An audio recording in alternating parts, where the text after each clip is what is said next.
Everyone tells you a degree apprenticeship is a perfect mix of work and study. They forget to mention the long nights, the imposter syndrome, the moments you question everything. Today, I'm pulling back the curtain on my apprenticeship journey to share the highs, the lows, and the things that no one told me about. Hi everyone, and welcome to Apprenticeish, where we talk all about apprentices, apprenticeships, kind of. So I think first of all, let's start with the fact that there are highs. I think we should start on a positive note because in the grand scheme of things, there's nothing wrong with a bit of positivity. I am a 6th year solicitor apprentice. I know. There have definitely been some highs, and that's why I want to start this video. One of the biggest highs for me was definitely in connection to the work itself. Unfortunately, because everything is so confidential with work and, respectfully to the client's details and cases, I can't go into detail. But one of the things that I will definitely say is the highest of highs has definitely been the fact that I'm actually helping people. It means that we act for people who have been injured or who have had some wrong done to them, and we're taking on cases to help fight injustice. This is the firm that I currently work at, and the work has been incredibly rewarding. Being able to contribute in any kind of way to the success, a successful outcome to our clients has been highly rewarding. There is winning the case. The high there is having a positive outcome for the client. The second thing that's been really rewarding, as I kind of said, was the intellectual curiosity. This apprenticeship has challenged me. It's challenged me, and I think in ways that I've never imagined. Definitely from a legal perspective, obviously doing an apprenticeship, you're working and studying, and the law degree has been very interesting.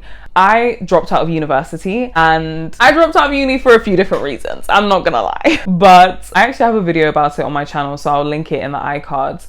But in essence, I don't think that I could have possibly had the same intellectual challenge at university as I've done during this apprenticeship. So at university, I would have studied a law degree, an LLB, and I've also done an LLB here, but this is in legal practice. So the kind of content that I'm covering and the style of questions is a lot more engaging. It's very practical.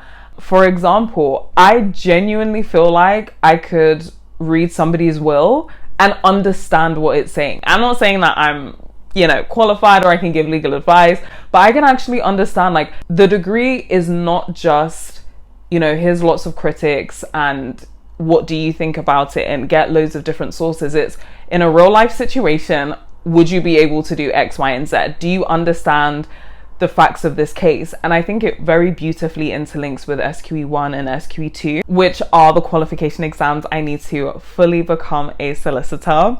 So definitely I'd say those two are my top from a work and study side. Getting into a more softer side, I would also say one of the highs for me, the mentorship. And there was an internal mentorship program which was extremely helpful.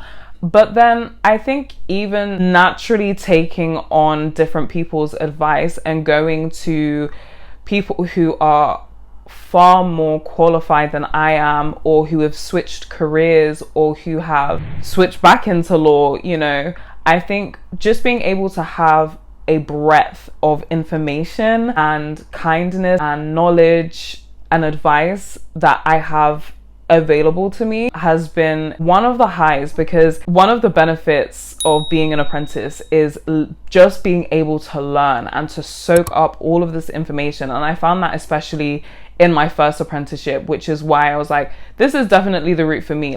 I know for a fact that there are actually people here, not just here, but in the industry as a whole, who want to see me win. And I love that. I love community, but mentorship, especially from people who are more senior than me, has definitely been invaluable. I've gained so much advice and knowledge that I don't think I would have been able to if I went via the traditional route. However, I will say when I went to traditional university, I studied and worked at the same time. So there was still mentoring there for me by different people in the workplace and, you know, just as you work in different places, you meet new people. So there is definitely that. But I think just having the apprentice title definitely opens the door for people to desire to share information about, you know, the law and how things work and how to operate in the workplace environment, which was a lot more complicated. It's a lot more complicated than I thought it was when I first started my first apprenticeship. The last high that I really want to talk about is definitely mastery. Now, I'm using this title so loosely because nobody is perfect. I am absolutely not a master of my degree. I'm not a master of how to do things like in a more practical sense. I'm not perfect. I'm not qualified. I'm still learning, which I add is actually a very beautiful place to be in. But mastery in the sense that I have come leaps and bounds from when I first started. How I've been able to draft, manage my time, interact with different people. Like there are different milestones that I've certainly hit for myself, and I think that is very rewarding. Like someone could ask me to draft something and I'd have the confidence to say, yeah, like I can definitely do that. Sure, no problem. I'll send you over a draft. And I know how long that's going to take me. So yeah, just that confidence that you build when you do something again and again. And I think this is where I kind of want to link it to the lows because, and I'm being like completely vulnerable here. I did my A-levels, and for those who don't know, I did that without the benefit of having a dyslexia assessment.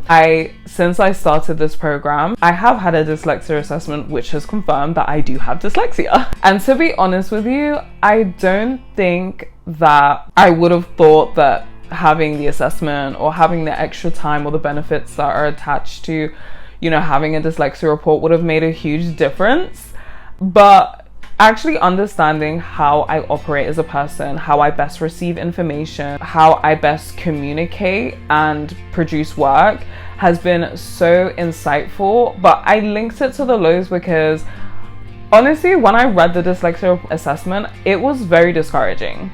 And I think anyone who has done an assessment because they think they might have a specific learning need or difficulty might understand what I'm saying. But you know, you read about yourself in such a third person way, and as you're reading it, or as I was reading mine, I took it in as it being such a terrible thing to have, and I was so discouraged. And I thought before I had the assessment, I was like, people might think they have dyslexia but they actually don't. Or, you know, it was my French teacher who picked up and I was like, well, maybe she's wrong, maybe she's just secretly a hater. I was like, reading that report, girl, I needed help. I definitely needed that extra time, and I understand better how I operate as a person. So that's part of the highs. But the low was definitely a lack of self-confidence for a little while, to be honest with you.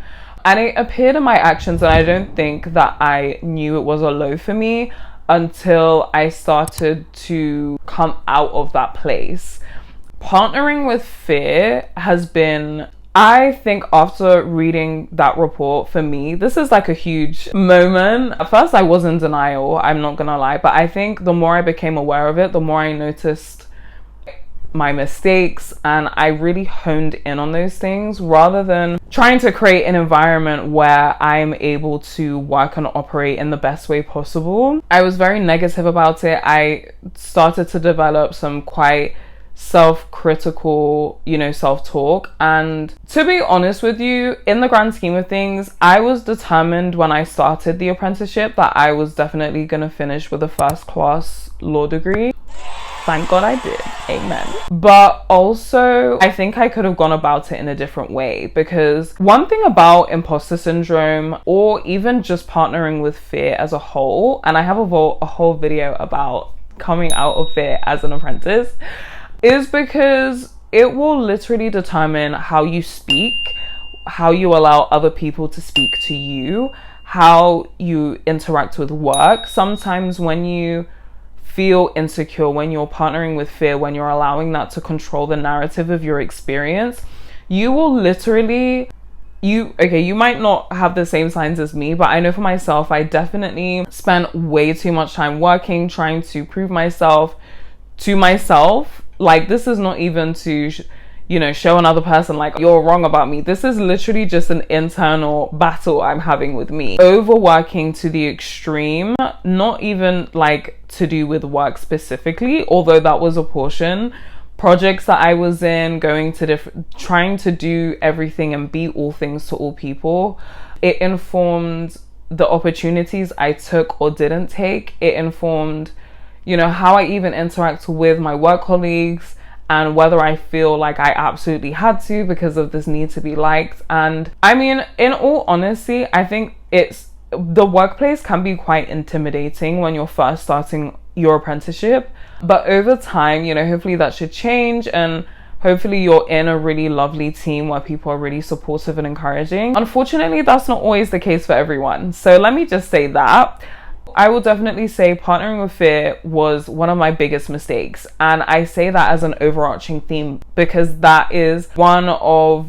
it was one of the driving forces that I had when it came to how I operated as a person. And I don't think I would have realized it until now, where I feel like I've grown so much. I like literally remember moments when I was in meetings, or if someone needed help and I knew the answer, I was too scared to speak up. I was too scared to provide a solution because I felt like what I said wasn't valuable, or I felt like there were other people in the room who were so much smarter than me, so much more smart than I was, and therefore I had nothing valuable to contribute, so I should just close my mouth. But the reality is that is not the case. And even outside of meetings, there were events that I might have wanted to attend, but I didn't feel like I fit the crowd. There were definitely moments where I felt like my work was not good and wasn't always necessarily encouraged. And maybe we've all felt that way before, but I just wanted to share some experience because maybe you guys might connect to that. So I think if you've not watched my video about how to stop allowing fear to control your apprenticeship, it's actually very close to home, and maybe you felt that way, so I will link that in the description or the iCards. Okay, the last part is tips, and I'm definitely gonna have to use my iPad for this one. If I could do it all over again, here's my advice. First of all, in the beginning, definitely would have rested more. 1,000,000%. I don't think I realized how much work there would be later on. Now I have a lot of responsibility, not overwhelming. And I do think back to that time where I'm still learning about the new systems and how things operate in this company. So since I have all this energy, I'm just gonna throw myself into uni and just do all of these things when I didn't need to do that. I actually could have just rested more, or I could have went on holiday more. Actually, the first years of my apprenticeship was basically COVID, or that was COVID mixed into the first and the second year. But I think I probably would have rested more. The second thing that I would have done, I would have spent less money. I would have spent less money. I'm honestly just thinking about, I don't even know what I spent that money on, but I really enjoyed spending. And it didn't help that I lived away from home. So when I first started my apprenticeship, I moved out. I would have tracked my expenses better and probably come up with a clearer long-term goal and actually think about how much I wanted to put away, because loved to spend, to online shop, and I'm just like, where did I spend all that money? It's insane. I think the next thing that I would have done is probably got better my interpersonal skills. I think even though I'm an apprentice still and there are lots of things for me to learn, I'm not an expert in law, but I do think that when you're in your first year or your second year, I think I would have been more forthcoming with meeting up with different members of the firm on a one-to-one basis. Everyone has such a different experience in life. Some people have been at the firm for a short period of time. Some people came from 3 different careers and then decided to go into law. So even though I'm very grateful for the mentorship that I had, I probably would have had more one-on-one chats way earlier. Even if that's a lunch break or a 15-minute chinwag in the cafe nearby or in the firm, like I definitely would have worked on that more. Another thing that I would have done as well is not take feedback so personally. And also keep a log of feedback as well. This is both positive. This is both positive and negative. I think both of them can be encouraging at different points, but they can also serve as like a checklist when I'm doing a similar kind of document again, so that I'm not making the same mistakes. I think another thing that I would say, which I did, I had no issue with asking for help. None. Also, I think it's very helpful that I did another apprenticeship before, so I have a better understanding of, you know, what's expected of me and how to operate in the workplace. I was not afraid to ask for help. If anyone is afraid to do that, if you're first starting the job, no one's expecting you to know that, like the ins and outs of the system. And even if somebody's shown you once, because you're so unfamiliar with the system, it doesn't stick as quickly. Whereas when you're 3 years in, or a year in, or even 6 months in, you've been interacting with the same system 5 days a week or 4 days a week or however many days, you feel a lot more confident when someone tells you something new about the same infrastructure that you've just done. So I would definitely say, don't feel embarrassed to ask questions. If you need to ask something more than once, ask. It's better for you to ask something, even if the person gets a little bit annoyed, because it's better to ask than to hand in work that's wrong or that doesn't follow the instruction that's been set for you. I think another thing for me that I would have done is to make sure that I spent more time on my hobbies. And I think this is such a random one, especially as an apprentice, you don't have a lot of time. But I think by adding in some hobbies that wasn't, you know, just about, you know, social branding, all this kind of stuff, like pottery or drawing or writing, like, or knitting. I actually started to pick knitting back up recently. This is such a beautiful habit. I wish I spent more time on it when I had more time to do it. I think another thing as well is I probably would have connected with other apprentices in other firms and messaged them more regularly when I first started. I think especially because the apprenticeship was kind of new when I was first starting out, but for people who are starting out now, I would like, people are very open, especially with other people who are going through a similar experience to them. You know, being an apprentice is not like being in university. You can't just walk to a library and find a bunch of other students. I think I probably would have done that a lot more. I would have reached out to more apprentices, just to have that sense of community, even if it's online. And I did have community, but I'm just saying, you know, someone from a different firm might have a different perspective or ideas, etc. So yeah, I think I probably would have done those things. And the last thing, and I think this is the only thing, if you don't take anything away from this video, please hear me out. I am so glad that I didn't get sucked into the super positive rhetoric about being an apprentice online.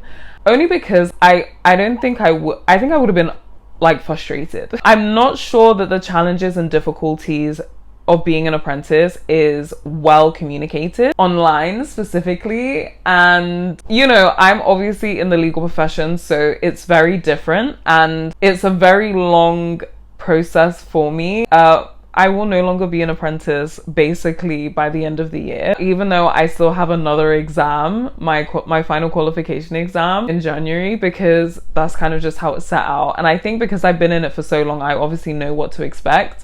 But there is an overly positive rhetoric that's online, and I don't think it's an accurate reflection of what you experience as an apprentice. And I'm not even just talking about being a degree apprentice. It doesn't matter what level you're at. It's hard work. And I know some people say they don't care, but I'm not gonna lie, this exam season got me. Being totally honest, it got me. This is probably the first time in the last, like, I'd probably say for this whole year, where I felt like I'm actually starting to get my energy back. I'm starting to regain my strength, because January I had to hand in my dissertation. Immediately afterwards, there was a lot of pressure to, you know, prepare for the next exam. I just sat those last exams, and then there was like a personal situation, and I've been drained before.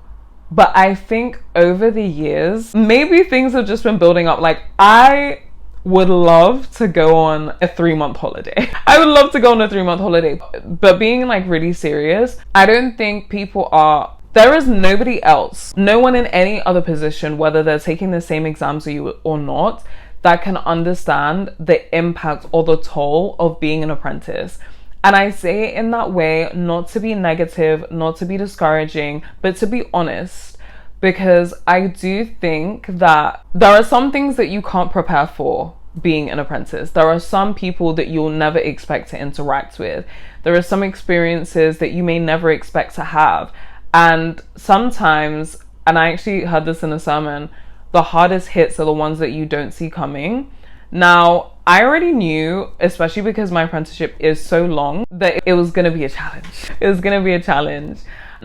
And so I think to just everyone else who's out there, the apprenticeship is hard, it's possible. Just make sure that you take care of yourself, your mind, your body. If you need to take time away from people, from family members, from exams, if you need to take a step back and make sure that you're okay first, because you can't pour from an empty cup. You can't show up for people when you literally have nothing to give. So that's my little rant, Ava. I honestly think I probably would have prayed more. If I knew what this apprenticeship was going to be like, I would have prayed to be more prepared. But some things you just can't prepare for. If you watched until the end of the video, thank you so much for watching. You know, if you're an apprentice, what would you have done differently? I'm genuinely interested. This space is obviously not just about me, and let's learn from each other's experiences. You know, I cannot believe that I'm basically no longer gonna be an apprentice in 26. And it's definitely caused me to think a lot about a lot of different things. So yeah, I'm in a very reflective mood right now. But yes, I guess I'll have like a mini update video coming soon. But I hope this video was helpful. And as always, I'm sending you all my love, and I will see you in the next video.